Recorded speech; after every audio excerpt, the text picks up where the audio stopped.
जय शिवराय मंडळी, मी दुर्गावेडा अजिंक्य अशोक मंचित मी तुमचं माझ्या ब्लॉगमध्ये स्वागत करतो. रेवदंडा किल्ला हा महाराष्ट्रातील रायगड जिल्ह्यातील अलिबाग तालुक्यातील एक ऐतिहासिक किल्ला आहे. हा किल्ला 1524मध्ये पोर्तुगीज कॅप्टन सोज याने बांधला. हा किल्ला कुंडलिका नदीच्या मुखाशी रेवदंडा बीचवर वसलेला आहे. आम्ही आज पद्मदुर्ग गडावर प्रस्थान करायचं ठरवलं होतं, पण आम्ही माहिती काढली असता आम्हाला समजलं की 27 मेपासून पद्मदुर्ग गडावर पावसामुळे बंदी घातलेली आहे. त्यामुळे आम्ही लगेचच माघारी फिरलो आणि गड पाहायचा निवडला. तो गड आहे रेवदंडा गड. तर आम्ही आता रेवदंडा गडावर आलेलो आहोत. मागे तुम्ही पाहू शकता. चला तर मग रेवदंडा गड पाहून त्याची संपूर्ण माहिती जाणून घेऊयात.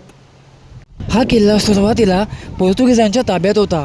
शाहूजी महाराजांच्या काळात मराठ्यांनी हा किल्ला जिंकण्याचा प्रयत्न केला होता. 25 नोव्हेंबर 1740 रोजी तहानुसार हा किल्ला मराठ्यांच्या ताब्यात आला. 1806मध्ये तो ब्रिटिशांनी जिंकला. त्यानंतर 1817मध्ये कान्होजी आंग्रे यांनी तो आपल्या ताब्यात घेतला. अखेर 1818मध्ये तो ब्रिटिशांच्या आधिपत्याखाली गेला. किल्ल्यानजीकच अथांग अरबी समुद्र आणि रेवदंडा बीच आहे. तेथूनच सूर्यास्ताचे विहंगम दृश्य दिसते. किल्ल्यावर पूर्वीच्या काही पोर्तुगीजकालीन तोफा आजही सुरक्षित आहेत. जवळच कोर्लाई किल्ला आणि बिर्ला मंदिर आहे. त्यामुळे येथे पर्यटक आवर्जून भेट देतात. किल्ल्याचा परीघ सुमारे 5 किमी इतका आहे. याच्या तटबंदीला मुख्य 2 दरवाजे आहेत. ही तटबंदी आपल्याला चारही बाजूंनी अगदी सुस्थितीत पाहता येते.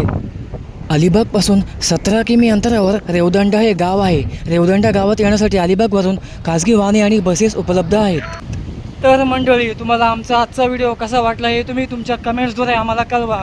आणि जर तुम्ही आमच्या चॅनलवर नवीन असाल तर कृपया करून आमच्या चॅनलला सबस्क्राईब करा. व्हिडिओ आवडल्यास लाईक करा, कमेंट्स करा आणि शेअर करा. आता रजा घेतो. पुन्हा एकदा भेटू एका नवीन ऐतिहासिक स्थळी, नवीन गडावर. तोपर्यंत जय जिजाऊ, जय शिवराय, जय शंभूराजे.